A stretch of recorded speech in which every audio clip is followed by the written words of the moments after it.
Well, it seems that the Archbishop of Canterbury is shocked at the reaction to his verbal suicide bomb. He received quite a lot of abuse. One person even called him a Judas, which I thought was a little unfair. I mean, what did Judas ever do to deserve that kind of abuse?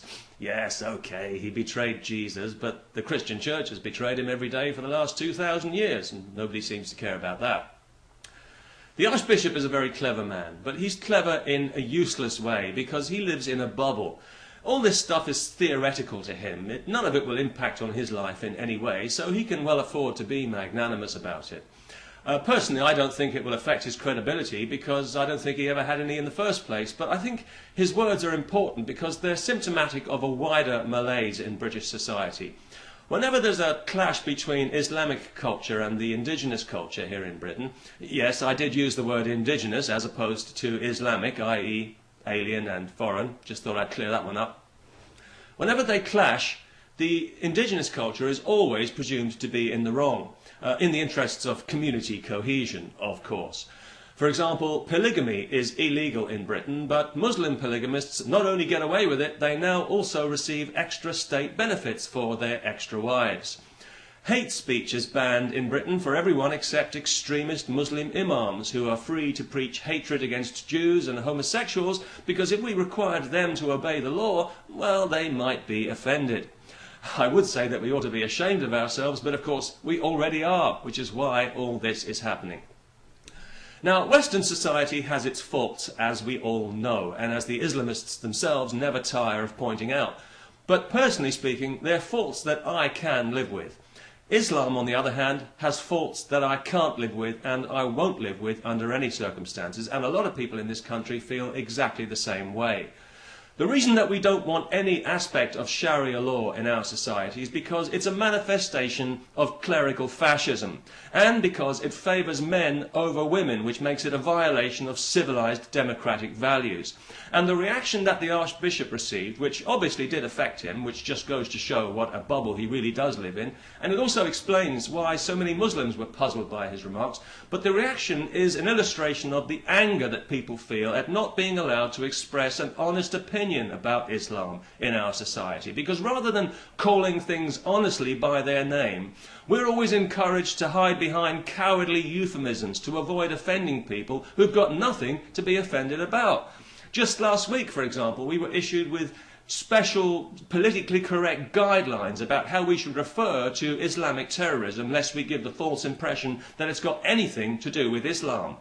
We're talking about terrorism carried out in the name of Islam by Muslims and justified using their holy scripture, but apparently it's got nothing to do with Islam. Well, I'm sorry, but just because every Muslim doesn't support it doesn't mean it's not Islamic. People say you can't judge Islam by its followers, but that's like saying you can't judge a football team by its results. Islam is its followers. Because there's no central authority, the Quran is open to interpretation by men who, being human, will always interpret to suit their own cultural prejudices. So Islam is its followers. It's a representation of how they interpret their holy book, and therefore the only way it can be judged is by their behaviour. Unfortunately, right now, for all of us, that is Muslims and non-Muslims alike, the driving force behind the religion is Saudi Arabia, where most of the terrorist money comes from and where many of the so-called community leaders in Britain get their funding. And this particular brand of Islam preaches intolerance, hatred and righteous bloodlust to children. And people like the Archbishop, who think that every situation can be resolved by respectful dialogue, even while the people they're talking to are stepping on their faces, these people are part of the problem, not the solution. The solution is not more appeasement, dialogue and debate. The solution is to enforce the law equally and impartially for everyone, regardless of whether it's inconvenient for some Muslims. The solution is to prosecute those who incite terror, to close down the mosques and deport the imams. Any sane society will be doing this automatically. We need to stop treating Islam like a special needs case. If I were a Muslim, I'd be insulted by it. The police should stop consulting with these so-called community leaders before raiding premises or making arrests. They should stop pussyfooting around in mosques. If a criminal is hiding in there, go in and get him out. There should be no more pandering to Muslim sensibilities in the public arena. No footbaths in public washrooms. No separate days for swimming where nobody else is allowed. No special job conditions that don't apply to others. And nobody should be allowed to teach children or appear in court while wearing a ridiculous mask. There should be no restrictions on non-Muslims, like when Scottish Health Service staff were forbidden to eat lunch at their desks during Ramadan in case somebody happened to be fasting nearby.